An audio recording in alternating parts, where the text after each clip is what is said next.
আজকে আমার আলোচনার সাবজেক্ট হচ্ছে কি জানেন, আমরা একটা সুন্দর চরিত্র গঠন করব। আমরা সুন্দর চরিত্র, সেটা কোরআনের আলোকে একটা প্রকৃত মুমিনের আদর্শ চারিত্রিক রূপরেখা কেমন হওয়া উচিত, এটা হচ্ছে আমার আলোচনার সাবজেক্ট আজকে। চরিত্র যদি সুন্দর হয়, এটা সবচেয়ে বড় সম্পদ। যখন কারো চরিত্র ঠিক থাকে, তার সব ঠিক থাকে। when character losses everything lost। যখন কারো চরিত্র নষ্ট হয়ে যায়, তার সবকিছু নষ্ট হয়ে যায়। এই জন্য আমরা চরিত্রকে সুন্দর রাখবো, জোরে বলি ইনশাআল্লাহ। এই ক্ষেত্রে মডেল আমাদের মডেল কে বলুন? মুহাম্মদ সাল্লাল্লাহু আলাইহি ওয়াসাল্লাম, তিনি হচ্ছেন আমার মডেল। তাকেই ফলো করবো আমরা জীবনের সকল জায়গায়। কারণ মহান রব্বুল আলামিন বলেছেন, লাকাদ কানা লাকুম ফি রাসূলিল্লাহি উসওয়াতুন হাসানাতুন লিমান কানা ইয়ারজুল্লাহ ওয়াল ইয়াওমাল আখির ওয়া যাকারাল্লাহা কাসীরা। জোরে বলুন আল্লাহু আকবার। তোমাদের জন্য উত্তম আদর্শের বাস্তব নমুনা কেউ নন, একজনকে আমি বানিয়ে দিয়েছি, যিনি হচ্ছেন আমার দেওয়া সার্টিফিকেট প্রাপ্ত আমার নবী। আমার পক্ষ থেকে তোমাদের জন্য রহমতের জন্য বানিয়েছি, তিনি হচ্ছেন মুহাম্মদ সাল্লাল্লাহু আলাইহি ওয়াসাল্লাম।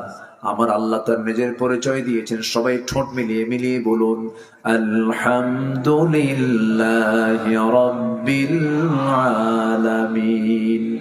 আর আমার নবীর পরিচয় দিয়েছেন, সবাই বলুন ওয়ামা আরসালনাকা ইল্লা রাহমাতাল লিল আলামিন। জোরে বলুন আল্লাহু আকবার।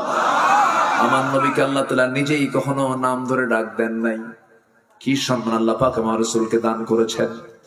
আদমকে ডাক দিয়েছেন, ইব্রাহিম আলাইহিস সালাতু ওয়াস সালামকে ডাক দিয়েছেন, মুসা আলাইহিস সালাতু ওয়াস সালামকে হরফে নিদা প্রয়োগ করে ডাক দিয়েছেন, ওয়ামা তিলকা বিয়ামিনিকা ইয়া মুসা। ডাক দিয়েছেন, ইয়া ইয়াহইয়া খুযিল কিতাবা বিকুওয়া। ডাক দিয়েছেন, ইয়া আদম উসকুন আনতা ওয়া যাওজুকাল জান্নাহ। এইরকম করে আল্লাহ রাব্বুল আলামিন নবীকে, অন্যান্য নবীকে নাম ধরে ডেকেছেন, কিন্তু কোরআন যার উপরে নাজিল হলো, সে কোরআনের কোথাও খুঁজে পাবেন না ইয়া মুহাম্মদ বলে ডাক দেন নাই। এত সম্মান দিয়ে আল্লাহ পাক আমার রাসূলকে ডাক দিয়েছেন, ইয়া আইয়ুহাল মুযাম্মিলু কুমিল লাইলা ইল্লা কালিলান নিসফাহু আও ইনকুস মিনহু কালিলা ইয়া আইয়ুহাল মুদ্দাথির قم فأنذر وربك فكبر وثيابك فطهر। ডাক দিয়েছেন, ইয়া আইয়ুহান নাবিয়্যু ইন্না আরসালনাকা শাহিদান ওয়া মুবাশশিরা। ডাক দিয়েছেন, ইয়া আইয়ুহার রাসূল বাল্লিগ মা উনজিলা ইলাইক। কিন্তু আল্লাহ পাক তাকে কোথাও নাম ধরে হরফে নিদা প্রয়োগ করে হে মুহাম্মদ, হে আহমদ বলে ডাক দেন নাই। এক জায়গায় তার নামটা নিয়েছেন, দেখেন তাও কি বলছেন, মুহাম্মাদুর রাসূলুল্লাহ والذين معه أشداء على الكفار رحماء بينهم تراهم ركعا سجدا يبتغون فضلا من الله ورضوانا سيماهم في وجوههم من أثر السجود। জোরে বলুন আল্লাহু আকবার। সেই নবীর সম্মান, সেই নবীর মর্যাদা আল্লাহ পাক এত বাড়ায়া দিয়েছেন, যার জীবনে, যার মুখ থেকে একটা মিথ্যা কথা বের হলো না, যার মুখ থেকে অযাচিত, অনাকাঙ্ক্ষিত, অপ্রত্যাশিত কোনো শব্দ চয়ন হলো না, বাজে বেহুদা কোনো কথা মুখ থেকে বের হলো না, যার চারিত্রিক সনদ, যার চারিত্রিক যে পুরস্কারটা পৃথিবীর কেউ দেয় নাই, দিয়েছেন একমাত্র, চিল্লায় বলুন কে? আর সেই রাসূল কিনা আমার দেশে মাঝে মাঝে নাটক চলে, কটূক্তি চলে। ওই ব্লগার গুলো এখনো আমার দেশে অক্ষত আছে, কেমন আমার বুঝে আসে না। কি যেন এক বাউল সম্রাট নাকি আবুল সরকার, মনে আছে নাকি আপনাদের? আল্লাহ রাসূল নিয়ে কত বাজে কথা বললো, কত কি করতেছে এগুলো, বদমাইশ গুলো। সম্মানিত ভাইয়েরা, আগামীর পার্লামেন্ট আমরা এমন একটা আইন দেখতে চাই, আল্লাহ রাসূল কোরআন ইসলাম নিয়ে যারা এই বাজে কথা বলবে ফাঁসির মঞ্চে ঝুলিয়ে মারা দরকার।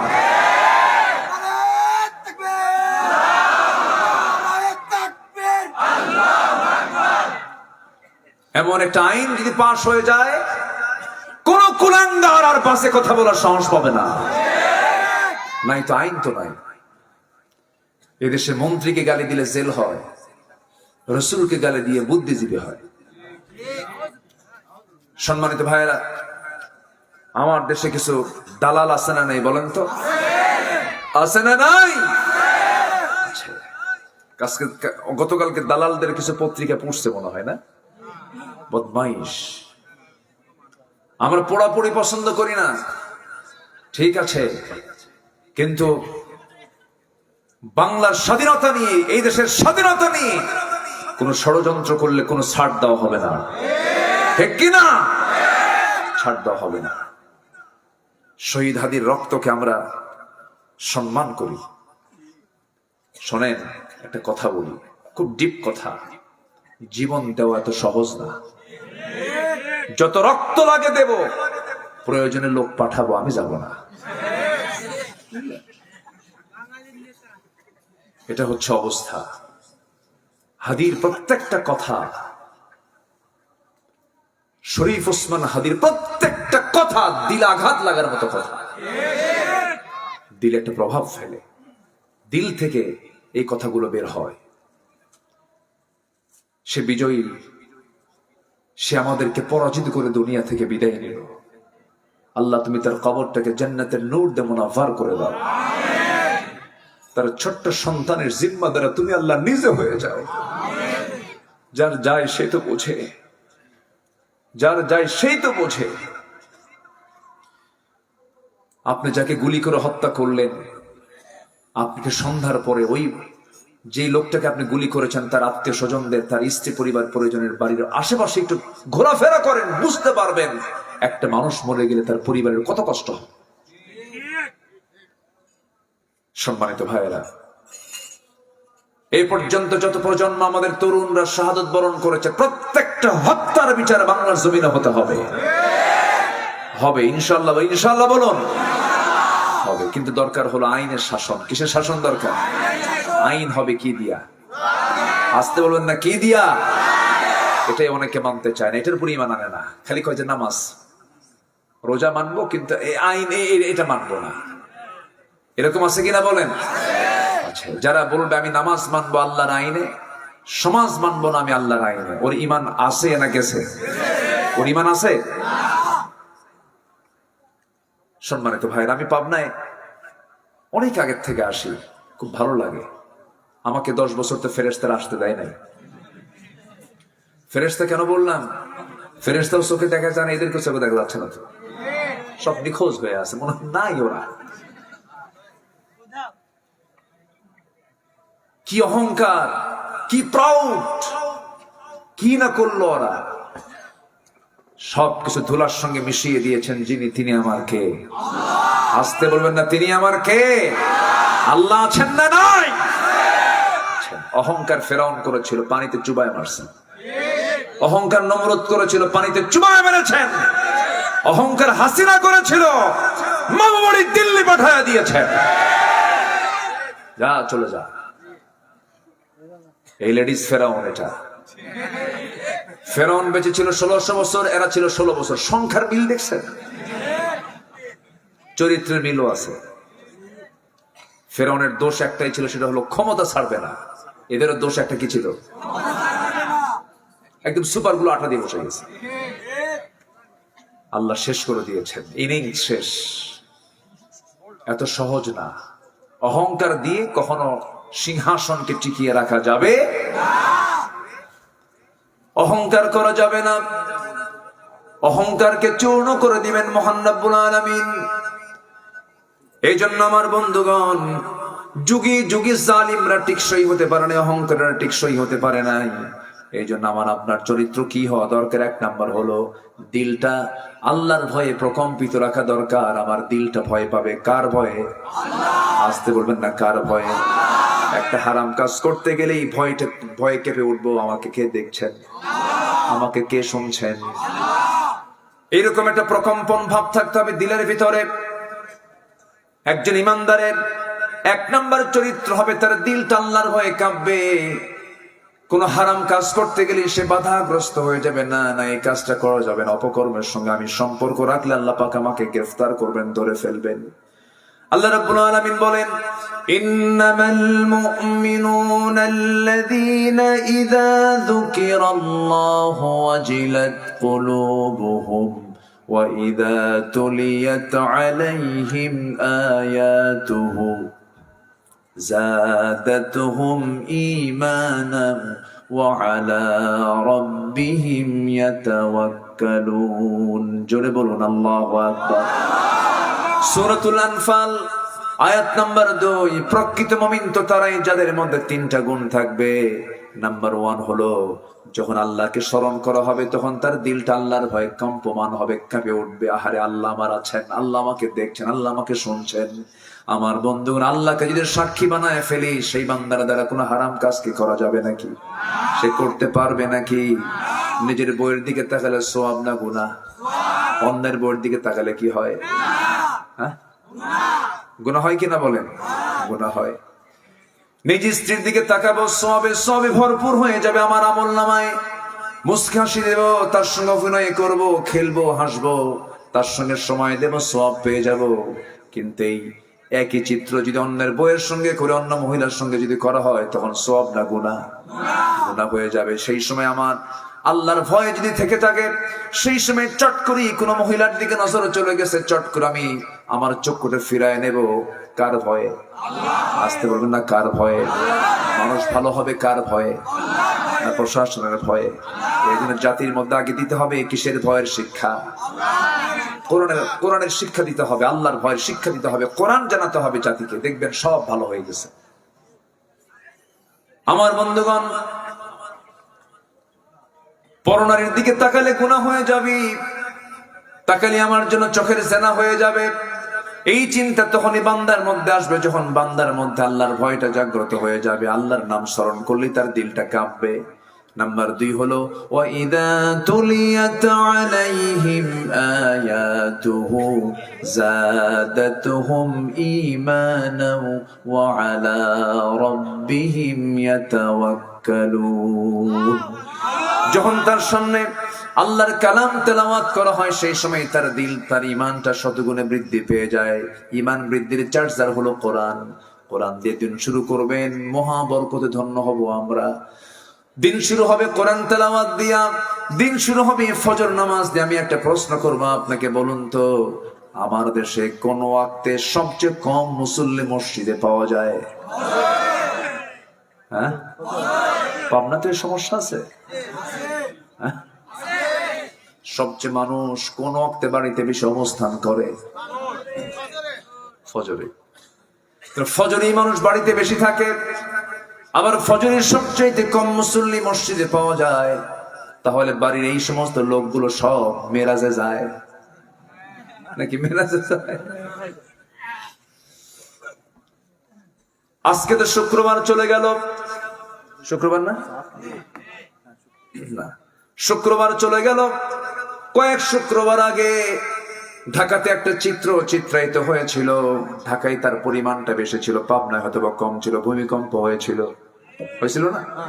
ভূমিকম্প যখন শুরু হলো সকাল 10:30টার দিকে, যখন ভূমিকম্প শুরু হলো, ঢাকার কোন একটা বিল্ডিং, ডিওএইচএস বলেন, গুলশান বলেন, বাড়িধারা বলেন, ধানমন্ডি বলেন, সমস্ত হাইফাই সোসাইটি এরিয়ার শ্রেণীর যত বড় বড় 20 তলা 30 তলা বিল্ডিং গুলো থেকে একটা ফ্ল্যাটেও কোনো লোক ছিল না। সব মারছে দৌড়। কোথায় চলে গেল?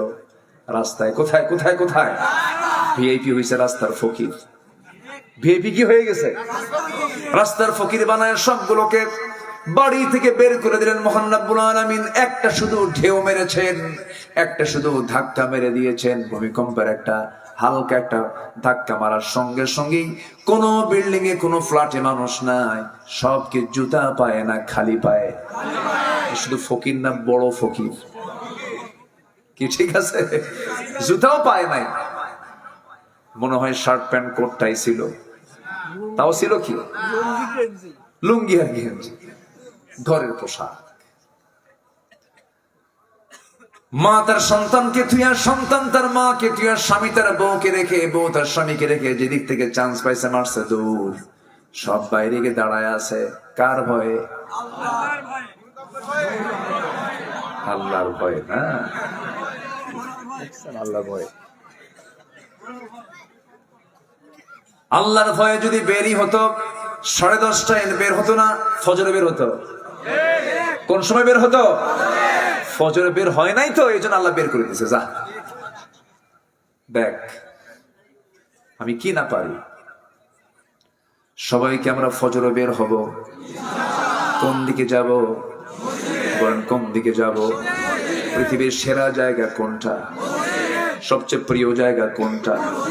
সবচেয়ে মোহাম্মতের জায়গা কোনটা? মসজিদটা কার ঘর? মসজিদটা কাঁদে, মুসল্লি নাই। মসজিদ আজকে কাঁদে, মুসল্লি নাই। ফজরের সময় মাঝে মাঝে 3 জন মুসল্লি পাওয়া যায়, মাঝে মাঝে 4-5 জন থাকে, তাও বুড়া চাচা। যখন বলা হয় চাচা আপনি এত কষ্ট করে মসজিদ আসেন, বুড়ি নাই, সময় যায় না, এই জন্য আসছি। বুড়ি থাকলে তাও আসতো না। কি কথা কি বুঝতেছে না? এই হচ্ছে অবস্থা। আমি কিন্তু বাস্তব কথা বলছি ভাই। মসজিদ গুলো কাঁদে, বিশাল মসজিদ, কি সুন্দর টাইলস ওয়ালা, এসি ওয়ালা মসজিদ, মুসল্লি নাই। আবার শুক্রবারে যে মুসল্লিগুলো 5 ওয়াক্ত নামাজ মসজিদে পড়ে, 2 কাতার, 1 কাতার, 2 রাকাত, 1 কাতার হয়, 3 কাতার হয়, জোহর আসর মাগরিব হয়, যারা মোটামুটি নামাজটা পড়ে, শুক্রবারে যখন চলে আসে এত মুসল্লি হয়, অতিরিক্ত মুসল্লির ঠেলে আসল মুসল্লি জায়গা পায় না। ঠিক আছে না? প্রথম কাতারের মুসল্লি হয় কারা জানেন? পাঞ্জাবি একখান খদ্দরের লাগায়া আর মসমসা লুঙ্গি পইয়া, মোস একখান 2.5 ইঞ্চি হাইব্রিড জাতের মুজিবর মার্কা। কি মার্কা? কি রাগ করতেছেন নাকি আপনারা? আমাদের জাতির পিতাকে, আমাদের জাতির পিতাকে, আমাদের জাতির পিতা ইব্রাহিম কি মোসওয়ালা না দাড়িওয়ালা? আমরা মোসওয়ালাকে মানি না, ঠিক কিনা? আমরা মোসওয়ালা মানি না। মোসের পানি খাওয়া কি? এক মদারু মদ খাচ্ছে, মোস উল্টায়া। তুমি মোস উল্টায় মদ খাও মানে কে? মোসের পানি খাওয়া হারাম তো, এদের উল্টায় খাই। রাগ করা যাবে না ভাই, আমি যা বলছি একটু হক কথাই বলছি। একটু ফিরে আসেন না, কি দরকার এগুলো করার? নামাজ নাই, কালাম নাই, চরিত্র নাই, কিচ্ছু নাই, ওগুলো নেতৃত্ব মানার দরকার আছে ভাই? বলেন তো দরকার আছে? কোনো দরকার নাই। বাঁচবো কয়দিন? আমরা মরে যাবো তো, কেউ তো বাঁচার জন্য আসিনি। যদি পৃথিবী থেকে না মরতাম তখন একটা হিসাব টিসাব করতাম, মরে যাবো আমরা, লাভটা কি? এই যে আব্বা, আব্বা বসেন বসেন বসেন। গেদা সল না, এই গেদা কয় না, কি কয়? গেদা, গেদা সল খাবো লয় তো মাহলুক। হ্যাঁ আব্বা বসো। আমরা কেউ না উঠি, জোরে বলি ইনশাআল্লাহ। খুব সুন্দর আপনারা, আলহামদুলিল্লাহ। পাবনার মানুষ খুব মেধাবী, পাবনার মানুষের মেধা খুব শার্প, খুব মেধাবী মানুষ। কেন? আমি একটা গবেষণা করে দেখছি, এই পাবনার মানুষ ঘি বেশি খায়, দুধ বেশি খায়, তাই না? দুধের মধ্যে প্রচুর শক্তি, হাড় গঠন করে, বুকের শক্তি বাড়ায়, গায়ের শক্তি বাড়ায়, এবং জান্নাতের খাবার এটা, আলহামদুলিল্লাহ বলেন। আর সেই দুধ আবার করে কি ভাইজান?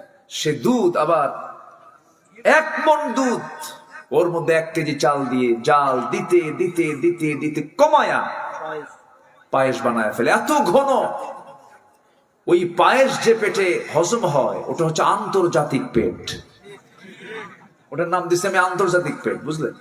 তো পাবনার মানুষ কি তাদের প্রিয় কি বলেন? পায়েস। দুধকে আপনারা বেশি ভালোবাসেন, এটা অন্য এলাকায় কিন্তু এই খাবারটা কম। এটা আপনার জেলার জন্য এক্সট্রা আপনাদের একটা অর্জন, বলি আলহামদুলিল্লাহ। আজকে কিন্তু পায়েস খাই নাই, আমার রিপন ভাই সব খাওয়াইছে, এমন কোন মাছ নাই, পদ্মার পাড়ের যা আছে সব খাওয়াইছে, কিন্তু পায়েসটা পাই নাই। পায়েস না পাওয়াই ভালো, কারণ ওটা হজম করার মতো পেট আমার না। খুব ভালো আলহামদুলিল্লাহ। পাবনায় আসলে আমি মিশে যাই, খুব ভালো লাগে আমার। মাঝে মাঝে আগে যেতাম, এখন সময় পাই না, আমি মাঝে মাঝে হেমায়তপুরও যাই, ওখানে কিছু প্রেসিডেন্ট দেখে আসি। আপনাদের পাবনা জেলাতে প্রেসিডেন্টও আছে, ওই প্রেসিডেন্ট না, এই হেমায়তপুরে ওই মানসিক হসপিটাল আছে, সেখানে মাঝে মাঝে যাই, দেখা সাক্ষাৎ করি, দেখলেই বলে হুজুরের দিকে আসেন, আমি কিন্তু এই দেশের প্রেসিডেন্ট। কি কথা কি বললেন কি? এক একজনের বক্তব্য শুনলে মনে হয় জহিরুদ্দিন মোহাম্মদ বাবর, সম্রাট হুমায়ুন সব ফেল তার কাছে। আছে না নাই? বিশাল কারবার। সব মানুষ, আমরা কাউকে হেয় করব না, পাগলকে পাগল বলবো না। আপনারা একটা বড় একটা সেবা নিয়ে বসে আছেন, আপনারা জানেন এটা আপনাদের জন্য জান্নাতের কারণ হতে পারে। সম্মানিত ভাইয়েরা, তাহলে আমরা আমাদের দিলে ভয় আনবো কার? আসতে বলবেন না কার? এই দিলের মাকামে আল্লাহর ভয় থাকলে তখন আমার দ্বারা কোনো হারাম, অপ্রিয়, অসামাজিক, নিন্দনীয়, বর্জনীয় কোন অপরাধ আমার দ্বারা হবে তাহলে আমি ভালো হবো একমাত্র কার ভয়ে? আল্লাহর ভয়ে। আমার বন্ধুগণ, ইমানি শক্তি বৃদ্ধি করতে হবে, ইমানকে মজবুত করতে হবে, ইমানকে তরুতাজা রাখতে হবে। ইমানকে তরুতাজা রাখার উপায় হলো কোরআনটাকে সুন্দর করে স্টাডি করা, কোরআনকে পড়া, কোরআনকে বোঝা, কোরআনকে উপলব্ধি করা, কোরআনকে আত্মস্থ করা, কোরআনের দর্শে বসা, কোরআনওয়ালা যারা, আহলুল কোরআন যারা, তাদের কাছে আস্তে আস্তে করে বসে যাওয়া, দিনগুলো বোঝার চেষ্টা করা। আল্লাহ রাব্বুল আলামিন বলছেন, বান্দারে আমি তোকে চিঠি দিয়েছি, এই চিঠিখানা সুন্দর করে পড়বি, উত্তর রেডি করে আসবি, আমি তোর উত্তরটা দেখবো, যদি পছন্দ হয় আমি তোকে জান্নাত দিয়ে দেব। আমি পড়লামই না, উত্তর রেডি করবো কেমনে বলেন? আমাকে পড়ার দরকার আছে না নাই বলেন? শুধু হুজুররা পড়বে? যার জান্নাত দরকার তার পড়তে হবে, যার জান্নাত দরকার তার পড়তে হবে।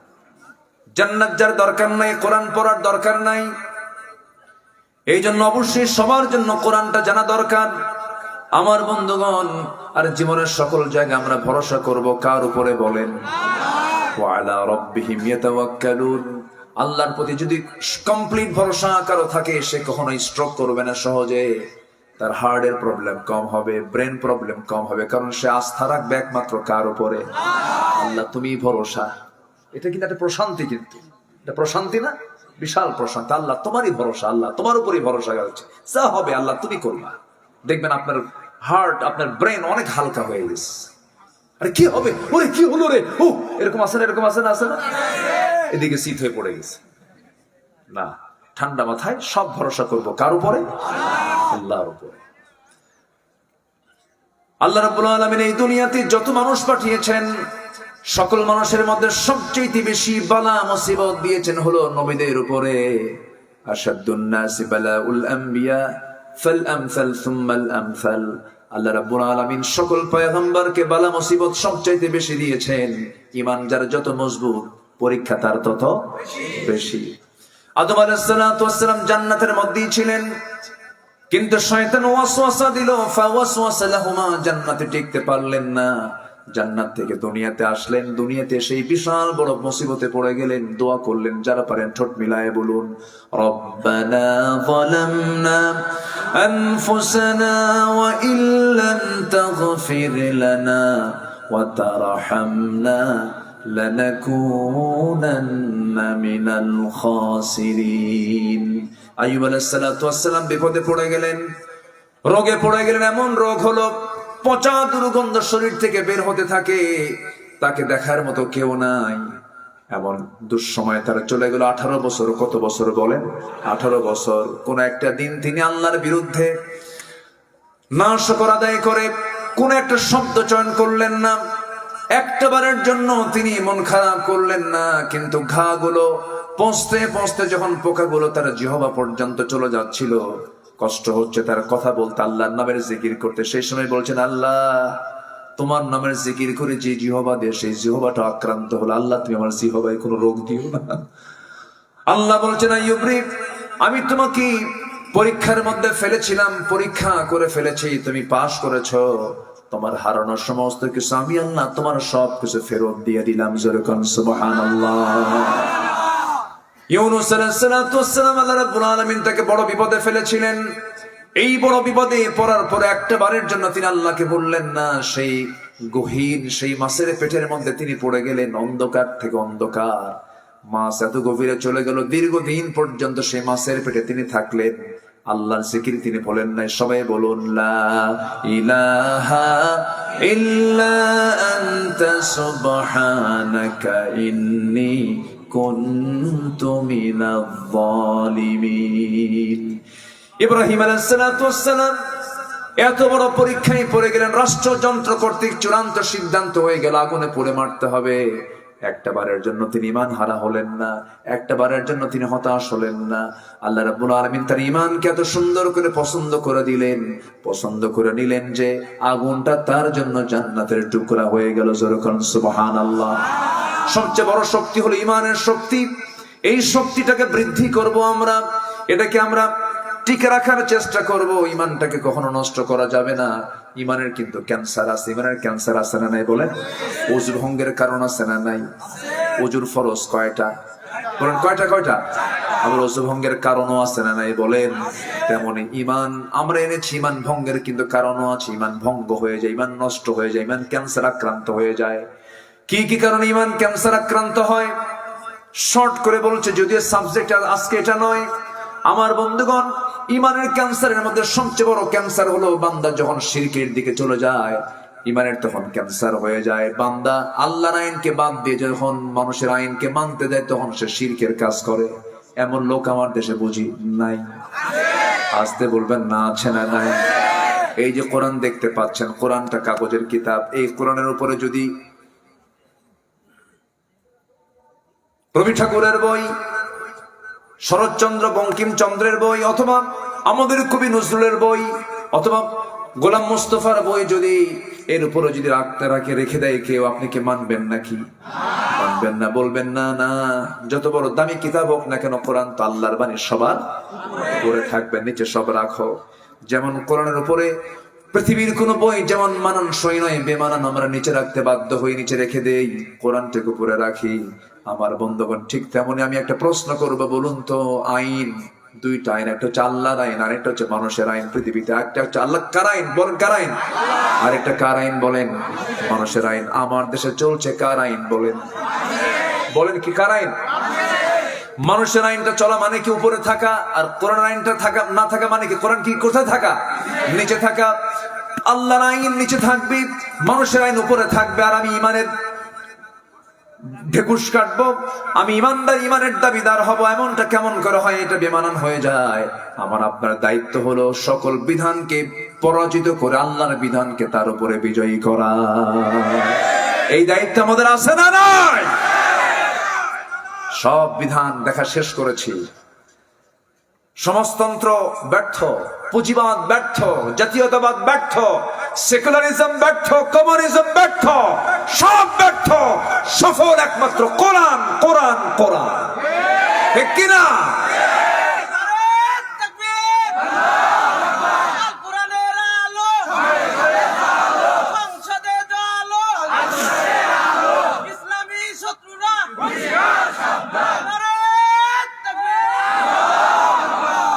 সবাই কি ইমান কি টিকে রাখতে রাজি আছি তো ইনশাআল্লাহ? দু একজন করে ওঠে, কি করব? ওই যে ভাই উঠলো, ভাই কনে যান? মাজা লেগে গেছে জি, বসেন। মাশাআল্লাহ। হুজুর সালাম দেখে নেব না হুজুর? জি মাশাআল্লাহ, আলহামদুলিল্লাহ। না থাকুক, সমস্যা নেই। আমি খুব খুশি, আলহামদুলিল্লাহ। নড়েন না, চড়েন না, এক জায়গায় বসে আছেন, এত রাত হয়ে গেছে, আল্লাহর মেহেরবানি। বলি আলহামদুলিল্লাহ। তাহলে ইমান আনা যায়, কিন্তু ইমান টিকে রাখা কি সহজ? টিকে রাখা খুব কঠিন। মদের বোতল যখন আসে, খালি জিব্বায় শুধু নড়ে, আছে না? এরকম আছে না? করা যাবে না। নিজের বউ থাকতে অন্য মহিলার দিকে ফেল ফেল করে চায় থাকে। আসেন এরকম, আসে না নাই? আসে না নাই? ইমান কন্ট্রোল করতে হবে। ইমান রক্ষা করা কঠিন ব্যাপার, ইমান রক্ষা সহজ না। নতুন বিয়ে করছে, বউটা একটু কালো, বউটা একটু কি কালো। কালো কে করে দিয়েছেন বলেন তো? যে কালো সে কি সেই নিজে কালো হয়েছে? কে বানায় দিছে? তো বউটা একটু কালো হয়েছে, তাহলে দেখতে গেছে, পছন্দ টছন্দ কইরা বাপ মা বিয়ে শাদী করাইছে। বউটা একটু কালো, বাড়িতে আসার পর 3 দিন পরে কান্দে। এই কান্দিস কেন, কি হয়েছে? সুমনের বউ দেখতে কত সুন্দর। দেখছেন, নজর গেছে সুমনের বউয়ের দিকে।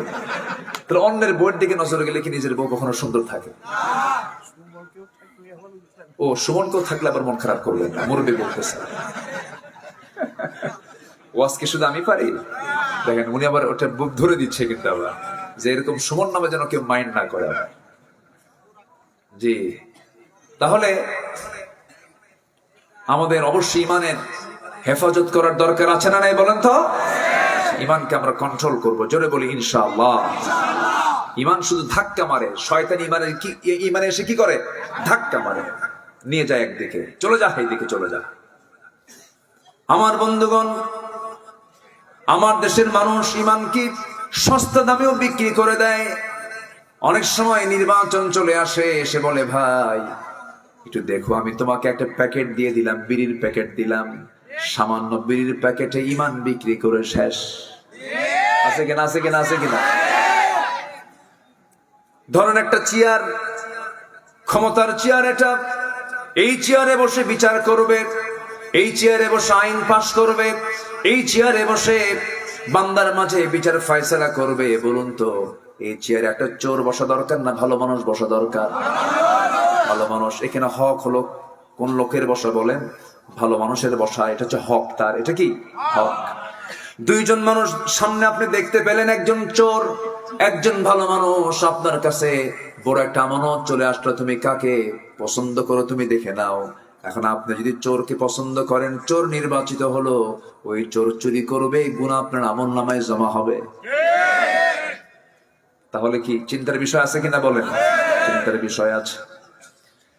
আমার বন্ধুগণ, আবার আপনি একজন ভালো মানুষকে সমর্থন দিলেন, চেয়ারে বসালেন, সে ভালো কাজগুলো করবে, আপনার আমলনামে ভালো কাজের একটা অংশ চলে যাবে।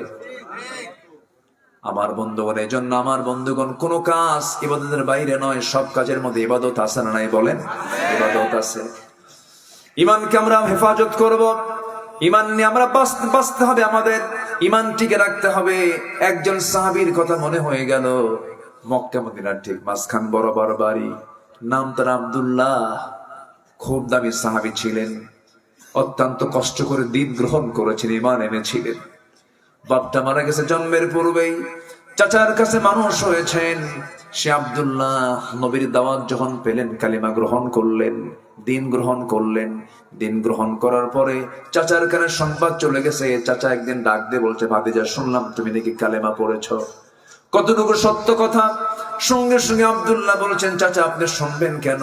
এই মহাসত্যকে আড়াল করা যায় নাকি? আপনিও বলুন, আশহাদু আল্লা ইলাহা ইল্লাল্লাহু ওয়াহদাহু লা শারীকা লাহু ওয়া আশহাদু আন্না মুহাম্মাদান আবদুহু ওয়া রাসূলুহু। হেদায়েতের মালিক কে বলেন? আসতে বলবেন না, কে? হেদায়েতের মালিকুল আল্লাহ তাআলা। আমার নবীর ঘরের মানুষ আবু লাহাব, আমার নবীর ঘরের মানুষ আবু তালেব, আমার নবীর প্রতিবেশী মানুষ আবু জেহেল কালেমা পড়তে পারে না। অথচ সেই কোথায় তার বাড়ি হলো ইরান। পারস্যের মানুষ সালমান ফার্সি, পারস্যের মানুষ রাসূলকে খুঁজে খুঁজে বের করে, মাইল মাইল অতিক্রম করে রাসূলকে খুঁজে খুঁজে বের করে কালেমা পড়েছেন। সালমান ফার্সি রাসূলকে প্রথমে দেখলেন, দেখার সঙ্গে সঙ্গে তার কাছে গিয়ে বলছেন, আমি আপনাকে মান্নত দিতে চাই। তিনি বললেন, না আমি মান্নত গ্রহণ করি না। এবার বলতেছেন, আমি আপনাকে হাদিয়া দিতে চাই। হ্যাঁ তুমি হাদিয়া দিতে পারো। হাদিয়া গ্রহণ করলেন। এরপরে বলছেন, আর কি বলবে বলো? এবার সালমান ফার্সি বলছেন, মনে যদি কিছু না নেন, আপনার যে পিঠে যে চাদরটা আছে, চাদরটা আপনি যদি খুলতেন, আমি একটু দেখতাম আপনার পিঠটা। রাসূল মনে মনে চিন্তা করছেন, বুঝতে পেরেছি এই আল্লাহর বান্দাটা আগের কিতাবটা দেখছে, আগের কিতাবের সে ইলম হাসিল করেছে। এই সালমান ফার্সি প্রথমে অগ্নি পূজক ছিলেন, এরপরে আগুন পূজা করেছেন, অগ্নি পূজা করেছেন, এরপরে খ্রিস্টান হয়েছিলেন। বহু ধর্ম তিনি চেঞ্জ করেছেন সত্য খুঁজতে খুঁজতে। রাসূলের সামনে এসে বলছেন, হুজুর আপনি মেহেরবানি করে পিঠের চাদরটা সরায় ফেলেন। আমার নবীজির পিঠের চাদর যখন সরায় ফেললেন, আমার নবীজির পিঠের ঠিক মাঝখান বরাবর নবুয়তের সিলমোহর ছিল, কালো সিলমোহর ছিল। দেখা মাত্রই লাফ মেরে গিয়ে নবুয়তের সিলমোহরে চুমু খেয়ে বলছেন, আপনি সত্যি আল্লাহর নবী, চুল পরিমাণ কোনো সন্দেহ নাই। সুবহানাল্লাহ। অথচ আবু তালেব এই দৃশ্যগুলো কতবার দেখেছেন। আবু লাহাবও জানতো, আবু তালেবও জানতেন, আবু জেহেলও জানতো মুহাম্মদ আল্লাহর নবী। শুধুমাত্র গ্রহণ করে নাই না একটা কারণ, সেটা হলো কায়েমী স্বার্থের কারণে।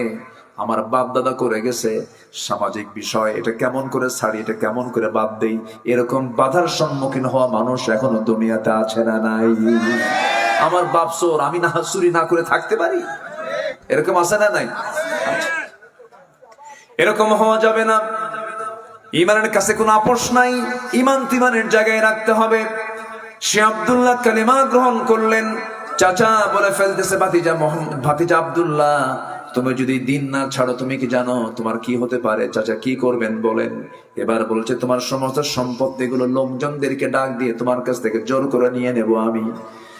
সঙ্গে সঙ্গে তিনি বলছেন, চাচা শোনেন, এই যে আমার বাম হাতে যদি গোটা দুনিয়া আমার হাতে তুলে দেন, শুধু আপনার সম্পত্তি কেন, গোটা দুনিয়া আমার হাতে তুলে দিবেন, আর আরেক হাতে আমার ঈমান থাকবে, দুনিয়া দিয়ে দেব কিন্তু ঈমান কখনো দেব না।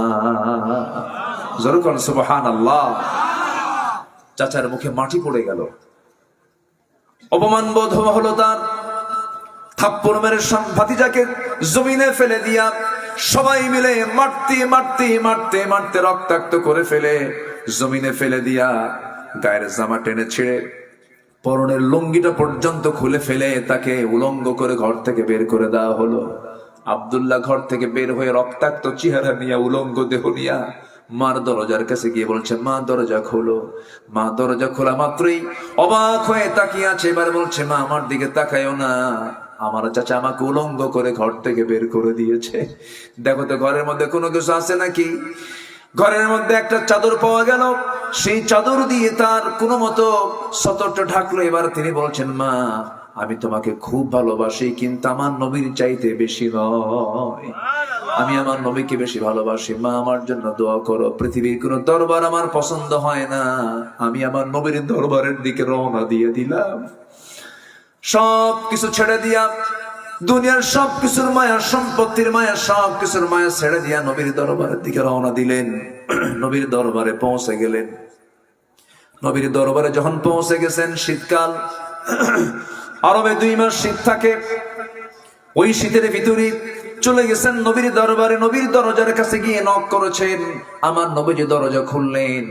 দরজা খোলার সঙ্গে সঙ্গে আমার নবীজি দেখতে পেলেন হাত কাঁপতেছে, পা কাঁপতেছে, টকবকে যুবক, সুন্দর চেহারার অধিকারী। নবীজির মায়া হলো। ঘরের মধ্যে ঢুকলেন, একটা চাদর আমার নবীজি করলেন কি, আমার নবীজির ব্যবহৃত সুন্দর 2টা জুব্বা, মোটা 2টা জুব্বা, মোটা ধরনের 2টা জুব্বা হাতের মধ্যে নিয়ে বাইরে বের হলেন। বাইরে বের হয়ে বলছেন, আব্দুল্লাহ 2টা জুব্বা দিলাম, তাড়াতাড়ি জুব্বা পরে, শীতটা লাগবে, তুমি ঠান্ডায় আক্রান্ত হবে, তাড়াতাড়ি জুব্বাটা পরে নাও। বিস্তারিত শুনলেন। রাসূল বলছেন, আব্দুল্লাহ চিন্তা করো কেন, তোমার চাচা তোমাকে বস্ত্রহীন করে ঘর থেকে বের করে দিয়েছে, আর বিশ্বনবী তোমাকে, বিশ্বনবীর শ্রেষ্ঠ জুব্বাগুলোর মধ্যে 2টা জুব্বা তোমাকে উপহার দিয়েছে। জোরে কান সুবহানাল্লাহ। ঈমান আনলে লস না লাভ? ঈমান আনলে লস না লাভ? নবীর জুব্বা পরে আছেন সাহাবী। রাসূল বলছেন, আব্দুল্লাহ সোজা চলে যাও, কোনো টেনশন করো না, কোরআন হাতে নাও, কোরআন তেলাওয়াত করো। রাসূল বলছেন, আব্দুল্লাহ তুমি কিছু চাও নাকি বলো, আমি আল্লাহর কাছ থেকে চেয়ে তোমাকে নিয়ে দেব। কি চাও বলো, আমি আল্লাহর কাছে বলবো। আব্দুল্লাহ দুনিয়ার কিছু চাইলেন না। আব্দুল্লাহ শুধু বলছেন, ইয়া রাসূলুল্লাহ, আমি আপনার কাছে এই জিনিসটাই চাবো যেটা দুনিয়ার জন্য নয়। আল্লাহ যেন আমাকে মৃত্যুর রাজপথ শহীদি মওত যেন আল্লাহ পাক আমাকে দান করেন। এই দোয়াটা যখন চাইলেন, এই দোয়া চাওয়ার সঙ্গে সঙ্গে আমার নবীজি দুহাত তুলে আল্লাহর দরবারে দোয়া করে বলছেন, আরশের মালিক আল্লাহ রাব্বুল আলামিন আমার আব্দুল্লাহর জান মাল তুমি কাফের বেঈমানদের জন্য হারাম করে দাও।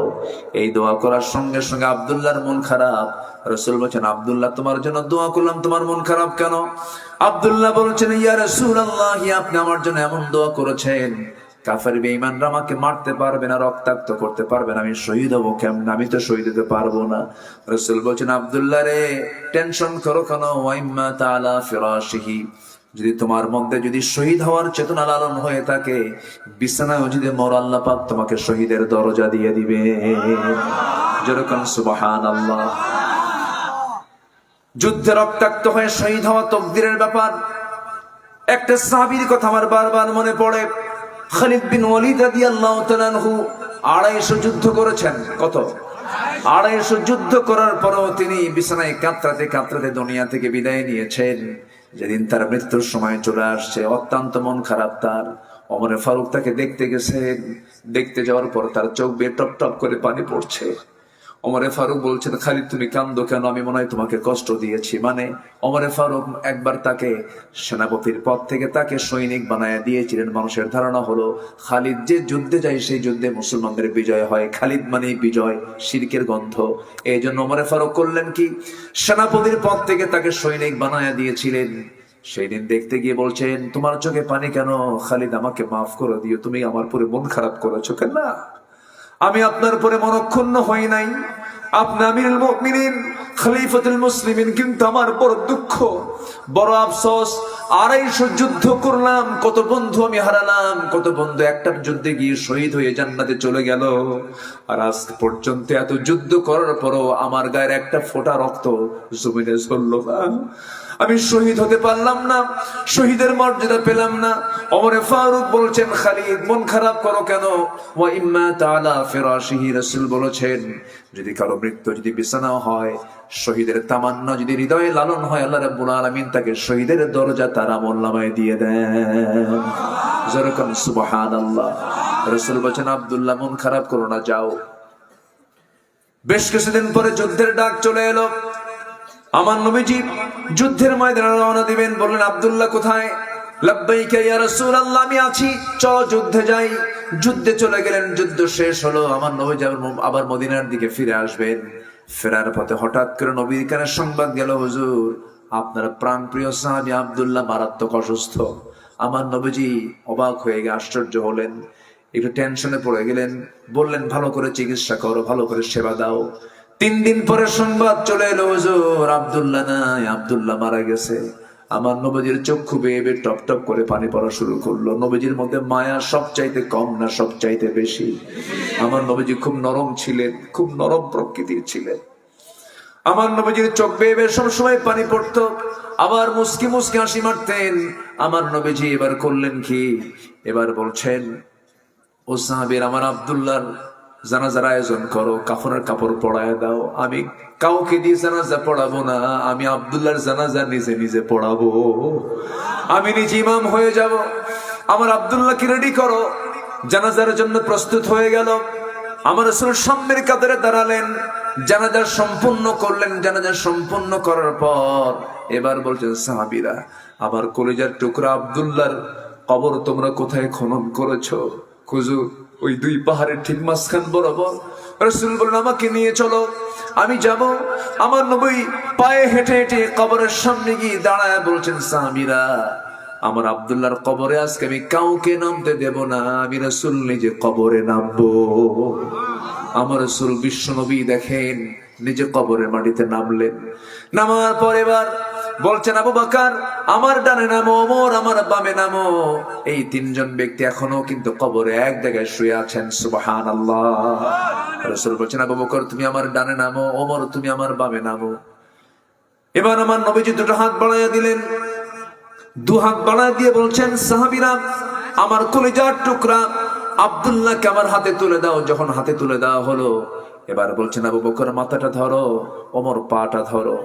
এবার আমার রাসূল নিজের হাতে করলেন কি, লাশটা হাতের মধ্যে নিয়ে আস্তে করে কবরে শোয়া দিলেন। কবরে শোয়া দেওয়ার পর বুকের উপরে হাত রেখে আকাশের দিকে তাকায় বলছে, আকাশের মালিক আল্লাহ, আব্দুল্লাহ কোনদিন আমার প্রসঙ্গে বেয়াদবি করে নাই, আব্দুল্লাহ কোনদিন আমার সঙ্গে কোন আদবের খেলাফ কাজ করে নাই। আব্দুল্লাহ আমার খুব কলিজার টুকরা, আমার খুব আদরের সাহাবী। আমি আব্দুল্লাহকে দারুণ ভালোবাসি। আল্লাহ, এই মুহূর্ত পর্যন্ত আমি আব্দুল্লাহর উপরে সন্তুষ্ট আছি। তুমি আব্দুল্লাহর সকল কিছু তুমি আল্লাহ মাফ করে দাও। এমন দোয়া যখন বারবার আমার রাসূল করছিলেন, চোখের কোনা বেয়ে পানি পড়ছিল। পাশে দাঁড়িয়ে থেকে একজন সাহাবীর নাম সাদ বিন আবি ওয়াক্কাস। এত বড় একজন সাহাবী ছিলেন যে ঘোড়া দাবড়ায় সমুদ্র পাড়ি দিয়েছিলেন। নৌকা ছাড়া ঘোড়া দাবড়ায় সমুদ্র পাড়ি দিয়ে পার থেকে ওপারে গিয়েছিলেন। ঘোড়ার খুর পর্যন্ত পানি স্পর্শ করে নাই।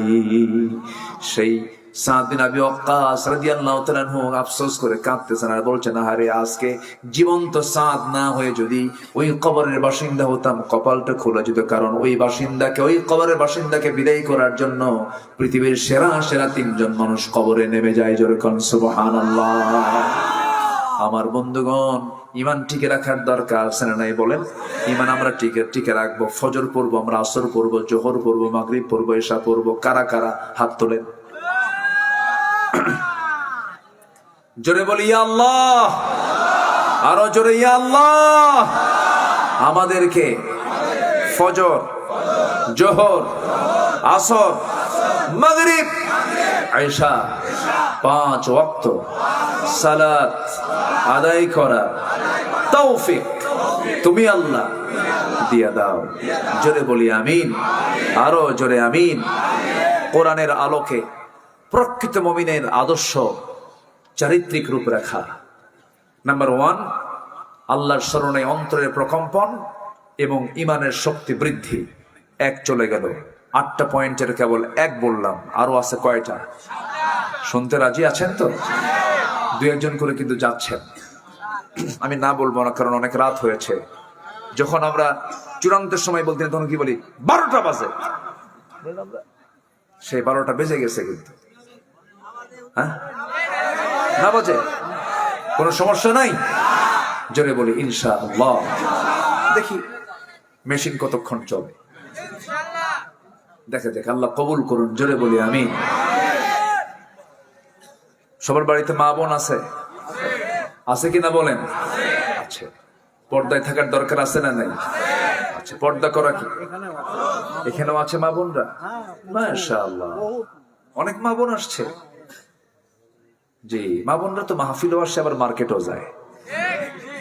2 জায়গার হক আদায় করে। মাহফিলে না গেলে একটা হক নষ্ট হবে, মার্কেটে না গেলে কেমন হয়? মেয়েরা হচ্ছে, তাদের সম্মান হলো রাজকীয় সম্মান। পুরুষ কোথাও যেতে কাউকে লাগে না, একা গেলেও হয়। হজে একা গেলে হয়, ওমরা একা গেলে হয়, বাইরে ঘোরাফেরা করলে একা করলে কোনো সমস্যা নাই। কিন্তু মহিলাকে আল্লাহ পাক এত সম্মান দিয়েছেন, কোথাও সে একা যেতে পারবে না, তার সাথে একটা চাকর লাগবেই। আমরা হলাম চাকর। আমরা কি বলেন? চাকর। আর তারা হচ্ছে রাজরানী। তারা কি? রাজরানী। কিন্তু ভাবলো যে তোরা যদি চাকর হোস, আমরা হব চাকরানী। কি হব? মানে মিলাই নেবে, বুঝছেন? আমরা তাদেরকে কত সম্মান দিলাম। একটা মহিলা যদি 1000 কোটি টাকার মালিক হয়, তবু দায়িত্ব হলো দেখা আর্থিক ভাবে স্বামীর দায়িত্ব না বইয়ের দায়িত্ব? স্বামীর দায়িত্ব। বিশাল ব্যাপার। পৃথিবীতে শুধুমাত্র ইসলামই দিয়েছে এক নারীকে এত সমান, এত অধিক মর্যাদা যে নারীর সম্পদের কোনো ক্ষয় নাই। কি নাই? ক্ষয় নাই তো, ব্যয় নাই তো, কোনো ব্যয় নাই। ছেলের জন্য ব্যয় করা লাগবে না, মেয়ের জন্য ব্যয় করা লাগবে না, স্বামীর জন্য না, সংসারের জন্য না, কোনো দায়িত্বই নাই। টাকা পয়সার ফাংশনই নাই। খালি পাবে, স্বামীর কাছ থেকে পাবে, ছেলের কাছ থেকে পাবে, মেয়ের কাছ, মোহরণটা সব পাবে, শুধু রিজার্ভ। সব কি? রিজার্ভ। এরপরে কয় আমার নাই। কি কথা কি বুঝতেছেন? আল্লাহ নারীকে এত সম্মান দেওয়ার পরেও বলে ইসলাম নারীকে ঠকাইছে। কে বলছে ঠকাইছে আপনাকে? ইসলাম আপনাকে অনেক দাম দিয়েছে, কিন্তু সমস্যা হলো মেয়েদের সমস্যা একটাই, গায়ের চামড়া যদি একটু সুন্দর হয়, কাপড় দেই না, ঢাকেই না কাপড়। মানে অ্যালার্জি হয়, অ্যালার্জি খুব সমস্যা। তো চুলকায়, ওটা কি গাও চুলকায় না মন চুলকায়? মন চুলকায়। মা, এগুলো করা যাবে না। মাথা থেকে পা পর্যন্ত আপনাকে ঢাকতে হবে। এই হুকুমটা কার? আসতে বলবেন না, কার? কার? কার? আল্লাহ হুকুম করেছেন আপনাকে ঢাকতে হবে। দামি দামি যত জিনিস আছে পৃথিবীতে, ধরেন মুক্তা ঝিনুকের পেটে থাকে, এটা পর্দায় থাকে। দামি জিনিস কখনো বাইরে অ্যাভেলেবল থাকবে না। আপনি দামি, আপনি সম্পদশালী, আপনি অনেক মূল্যবান সম্পদ। আপনাকে আড়াল হতে হবে, আপনাকে ঢাকতে হবে। আপনার মাথা থেকে পা পর্যন্ত সুন্দর করে কাপড় দিয়ে ঢাকতে হবে। আমার মা বোনদেরকে আমরা কি বোরকাওয়ালি বানাবো না আল্লাহওয়ালা বানাবো? পর্দাওয়ালি না বোরকাওয়ালি? ভালো করে কন, বোরকাওয়ালি না পর্দাওয়ালি? হ্যাঁ, খালি বোরকাওয়ালি হলে হবে না। বোরকা পরে কি দেখছেন? বোরকার ডিজাইন গুলো দেখছেন? এত চকচকা আর এত আয়না লাগানো, বোরকার গায়ে আয়না লাগানো। আয়না মানে আসো, তাহলে কি হলো? এমন জাতীয় বোরকা পরা যাবে না। বোরকা পড়তে হবে কালো। বোরকা পড়তে হবে কি? কালো, এবং ঢিলা ঢালা যেন ঢেকে যায়। মানে বোরকার উদ্দেশ্য হলো সাজানো না ঢাকানো? সাজানো না ঢাকানো? ঢাকানো। এটা হচ্ছে বোরকার বৈশিষ্ট্য হতে হবে। আল্লাহ পাক এমন শালীনপূর্ণ পোশাক পরে পর্দায় থাকার তৌফিক মা বোনদেরকে দান করুন। জোরে বলি আল্লাহুম্মা আমিন। আর পর্দা বিশেষ করে দূরের আত্মীয় অথবা দূরের জনের সাথে যতটুকু পর্দা হবে তার চেয়ে বেশি প্রয়োজন হলো নিজের আত্মীয় স্বজনদের মাঝে পর্দা করা। কোন আত্মীয় স্বজন, যেরকম দুলা ভাই, যদিও আত্মীয় কিন্তু দেখা করা জায়েজ নাই। নিজের কি বলবো, চাচাতো ভাই, মামাতো ভাই, খালাতো ভাই, ফুফাতো ভাই, দেখা করা জায়েজ আছে নাকি? শুধু খালাতো ভাই শুধু খালার বাসায় আসে ঘন ঘন খালাম্মা আসসালামু আলাইকুম, খালাম্মা মানে খালাতো বোন একটা আছে, তখন খালার বলতে হবে এত সালাম দেওয়ার দরকার নেই, তুই আসিস না, যা। কি কথা কি বুঝতেছ না আপনারা? এই সমস্ত ক্ষেত্রে খুব সতর্ক থাকবো আমরা। বেড়া ক্ষেত খায়, এলাকায় আছে নাকি? কথা এলাকায় এই কথা আছে, বেড়া ক্ষেত খায়। নিজের কাছের মানুষগুলো বেশি ক্ষতি করে ফেলে। এই জন্য পর্দার দিক থেকে আমরা এই সমস্ত বিষয়ে সতর্ক থাকবো। দুলাভাইয়ের হুন্ডায় শালি কখনো আপনি শালিকে চলবেন না, বিপদে পড়ে যাবে। দুলাভাই কয় ওঠ, ধমক মেরে কয় ওঠ, হুন্ডায় ওঠ। শালি মনে মনে ভাবে যে কি করবো, ওঠা তো লাগবেই। দুলাভাই মানুষ, বারবার বলতেছে উঠছে, একটু পিছনেই উঠছে, মাঝখানে গ্যাপ রাখছে যেন গায়ের সঙ্গে গা না লাগে। দুলাভাই সামনে যে এমন ব্রেক মারছে, এক ব্রেকে গ্যাপ পুরো। এই আসে না, এরকম আছে না? গ্যাপ পূরণের কোন সুযোগ দেওয়া যাবে না। নিজের সতীত্বের দিকে খেয়াল রাখতে হবে। আল্লাহ পাক প্রত্যেক মাকে পর্দা অবলম্বন করার তৌফিক দান করুন। জোরে বলি আমিন। আচ্ছা, আমাদের চারিত্রিক রূপরেখা 8টা। এর মধ্যে নাম্বার 2 হচ্ছে আল্লাহ এবং রাসূলের পূর্ণ আনুগত্য আমরা করব। এক জায়গায় না সব জায়গায়? সব জায়গায়। নাম্বার 3 হলো দায়িত্ব এবং জবাবদিহিতার ভারে বিগলিত হৃদয়, আত্মসমালোচনা। অর্থাৎ জবাবদিহি একদিন করতে হবে কার কাছে বলেন তো? এই দায়িত্ব সম্পর্কে সচেতন থাকা। এমন ব্যক্তি হচ্ছে ইমানদারের চরিত্র। এমন চরিত্র হবে ইমানদারের চরিত্র যার মধ্যে জবাবদিহিতার অনুভূতি থাকবে, যে আমি আল্লাহর সামনে গিয়ে আমাকে জবাব দিতে হবে, এমন করে আমাকে চলতে হবে। এরপরে নাম্বার 4 হলো ইবাদতে নিরহংকার হওয়া, বিশুদ্ধ চিত্ততা নিয়ে ইবাদত করা। ইবাদত করবো একমাত্র কার জন্য? আল্লাহর জন্য। কাউকে দেখানোর জন্য ইবাদত করা যাবে না। নাম্বার 5 হলো ওই সমস্ত ব্যক্তির চারিত্রিক রূপরেখা হবে হলো ধোঁকাবাজি, প্রবঞ্চনা মুক্ত সৎ জীবন যাপন করা। ধোঁকাবাজি করা যাবে না। ইমাম বুখারী রাহমাতুল্লাহ আলাইহি তিনি একটা হাদিস সংগ্রহের জন্য একটা লোকের কাছে গেলেন। তার কাছে একটা হাদিস ছিল। তো যাই দেখেন সে বেচারি ছাগলকে খাবার খাওয়াচ্ছে, গাছের পাতা খাওয়াচ্ছে। তো পাতা একবার দেয় একবার দেয় না, একবার দেয় একবার দেয় না, মানে তাকে লোভ দেখাচ্ছে। তো সঙ্গে সঙ্গে ইমাম বুখারী ভাবলেন, যে লোকটা একটা অবলা জন্তুর খাবার দিতে নিয়ে এরকম ধোঁকাবাজি করে, ওর হাদিসে নেই বলা যা। কি কথা কি বুঝতেছেন? তাহলে এরকম একটা ধোঁকাবাজি, প্রবঞ্চনা, এই জাতীয় আচরণ ইমানদারের জীবনে থাকতে পারে না। তাকওয়া। নাম্বার 6 হলো তাকওয়া অবলম্বন করুন। তাকওয়াটা কোথায়? বাইরে না ভিতরে? আত্তাকওয়া হুনা, আত্তাকওয়া হা হুনা। তাকওয়া হচ্ছে এই জায়গায়। ভিতরের দিকটা আমরা সুন্দর করব। জোরে বলি ইনশাআল্লাহ। এরপরে নাম্বার 7 হলো অধীনস্থদের সাথে সুন্দর আচরণ করা। মালিক শ্রমিক বন্ধুর মতো হবে। মালিক শ্রমিক কিসের মতো হবে? বন্ধুর মতো হবে। প্রিন্সিপাল এবং কর্মচারী, একটা কলেজের প্রিন্সিপাল এবং ওই প্রতিষ্ঠানের কর্মচারী বন্ধু সুলভ আচরণ হবে, অত্যন্ত বিনয়ের আচরণ হবে। কিন্তু অত্যন্ত রূঢ় আচরণ করে এমন কিছু পাষণ্ড লোক আছে না নেই বলেন তো? এগুলো ইমানদারদের চরিত্র হবে না। সর্বশেষ নাম্বার 8 হলো জীবনের সকল জায়গায় অন্যায় বিচার না ন্যায় বিচার, ন্যায় বিচার প্রতিষ্ঠা, আপোষহীন থাকতে হবে। এই গুণগুলো, এই চারিত্রিক রূপরেখা আমাদের জীবনে আল্লাহ পাক বাস্তবায়ন করার তৌফিক সবাইকে দান করুন। এই আশাবাদ কামনা করছি। রাত বেশি হয়েছে, যতটুকু হয়েছে আমরা বলে ফেলি আলহামদুলিল্লাহ। তো জোরে বলি আলহামদুলিল্লাহ। জিকির করি লা ইলাহা, আচ্ছা আচ্ছা জি, লা ইলাহা। একটু বসেন, উঠতেছেন কেন? আমাকে না বলে যাচ্ছেন, এটা কেমন কথা? একটু বসেন বসেন বসেন, একটু বসেন। আমরা আর কিছুক্ষণ সময় আমরা কথা বলি শেষ করে দেব। মাহফিলটা একটা মসজিদ কেন্দ্রিক, যেহেতু মসজিদ কেন্দ্রিক মাহফিল, মেহেরবানি করে দিল থেকে যদি কেউ কিছু দিতে চান, পাবনার মানুষ তো প্রচুর দান করে। এই যে চাটমোহর, তারপর আটঘরিয়া, তারপরে সাথিয়া, বেড়া, সুজানগর, যে জায়গায় যাই আলহামদুলিল্লাহ প্রচুর দান। এই জেলার মানুষ প্রচুর দান করে, মানে বিভিন্ন ধরনের ফসলি আবাদ থেকে শুরু করে সবকিছু দান করে, মাশাআল্লাহ। তো আজকের দানে পাবনা শহরের মানুষ যেন পিছিয়ে না থাকে। আল্লাহ পাক তুমি সবাইকে দিল থেকে দেওয়ার তৌফিক দাও। জোরে বলি আল্লাহুম্মা আমিন। কেউ না উঠি, আমরা একসঙ্গে দোয়ায় শামিল হব। যিনি চলে যাচ্ছেন তিনি কৃপণতা দেখাচ্ছেন, আল্লাহর কাছে চাওয়ার দরকার আছে না নাই বলেন তো? আছে। আর কিছুক্ষণ সময় থেকে যাই, জিকির করেন সুবহানাল্লাহ।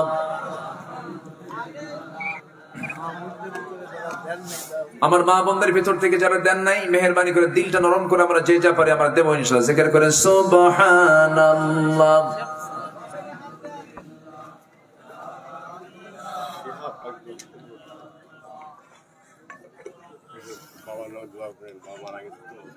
জি ফিয়ামালিল্লাহ। ঠিক আছে, বসেন। জিকির করে